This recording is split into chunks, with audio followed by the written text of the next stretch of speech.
Hello guys! Nandito ako sa backyard. Nagdidilig ng aking halaman dito. Let's go guys, samahan nyo naman ako sa aking pagdidilig dito sa likod ng aming bahay. Wala kasing magawa guys. At saka sobrang init yan. Sobrang init. Tingnan nyo guys. Oh.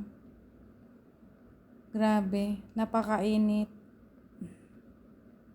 Napakainit ng panahon dito sa amin. Tingnan nyo, nagkakaanuhan yung mga halaman ko. Sa sobrang init, tapos sa hapon sobrang hangin, mahangin dito sa amin paghapon na. Lakad-lakad lang ako dyan.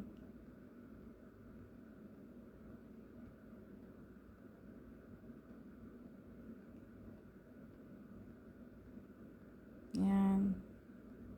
Hanggang sa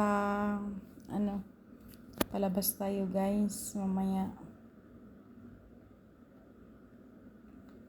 Lalabas ako para magdilig din dyan sa harap ng bahay.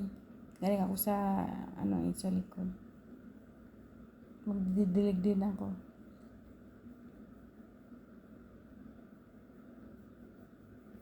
Ako lang kasi mag-isa dito.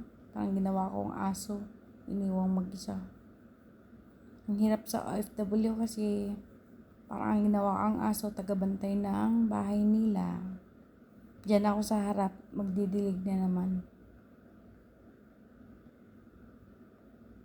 Oo, di ba? Magdidilig ako diyan sa harap. Okay naman, although mahirap na mag-isa dito, tinitiis kaysa Pilipinas, di ba? Kasi wala naman akong trabaho. Wala akong trabaho dyan sa Pilipinas. Magtsatsaga na lang ako muna dito. Ang hirap sa buhay. Pang ako'y nagdidilig dyan, tingnan nyo. Sobrang init, as in. Napakainit talaga. Grabe. 3 beses ko yan dinidiligan araw-araw para hindi mamamatay. Dilig lang naman. Diba guys?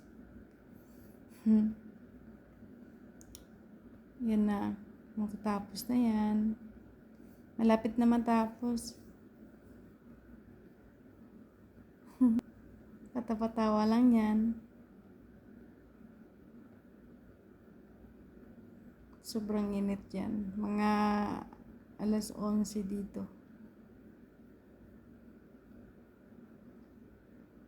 Kasi pag hindi talaga sila tututukan, talagang mamamatay sila eh.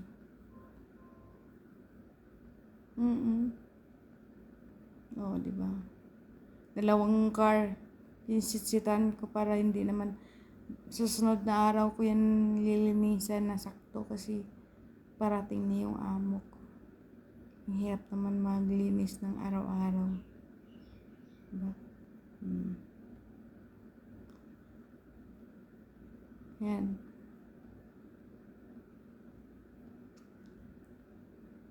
Ganyan-ganyan lang. Tapos wala na.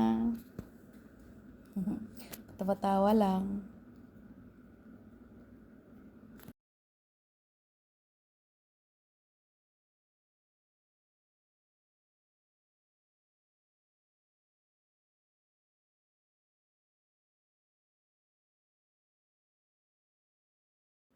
Yan. Thank you for watching, guys. Yan. Patapos na.